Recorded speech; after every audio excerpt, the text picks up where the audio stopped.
Baupandresi tuku uvavulumbelula kahalamina nauritumpu itipanumpu.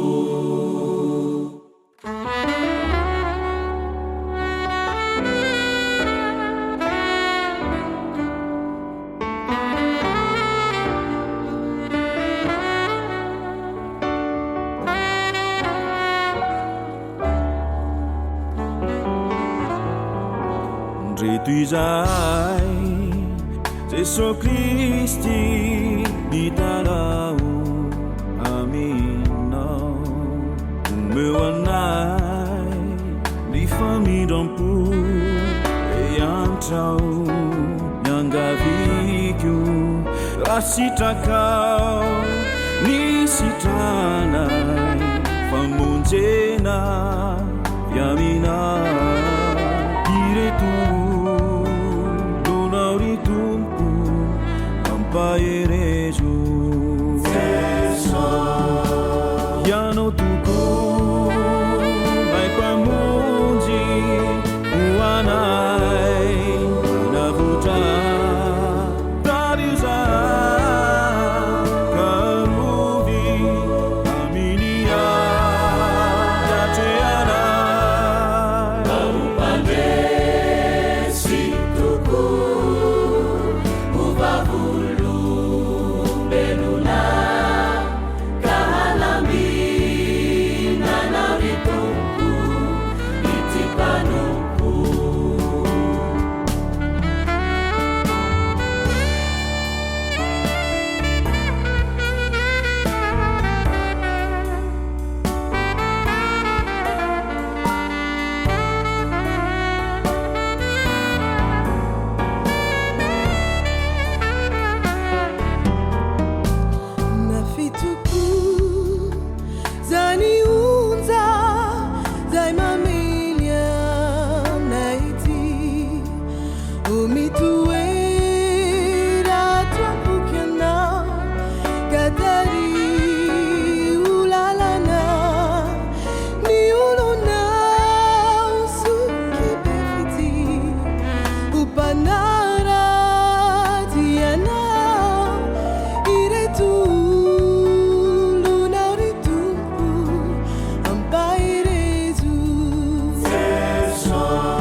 Eto anatrehanao sy ny fiangonanao dia manaiky izahay ry tompo ny hovavolombelonao, ka amin'izao andro ankehitriny izao dia azo titolo sy hanambara ilay fitiavanao na izanaiza no andrahanao anay, ko na misarotra na mimoa dia ampitsoroa izahay mpanomponao mba hitombo isan'andro ny mpianatrao eto amin'ny firenenay.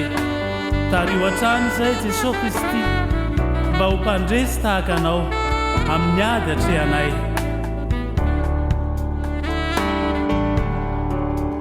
Totsapanay Jesosy tomboa ny fiarovanao anay, indreny tana mahirinao lay mitantanao tananay, tsy ho fefiky mianondrano re fa mpandresy toanao ireto olonao ry Kristy ampaherezo.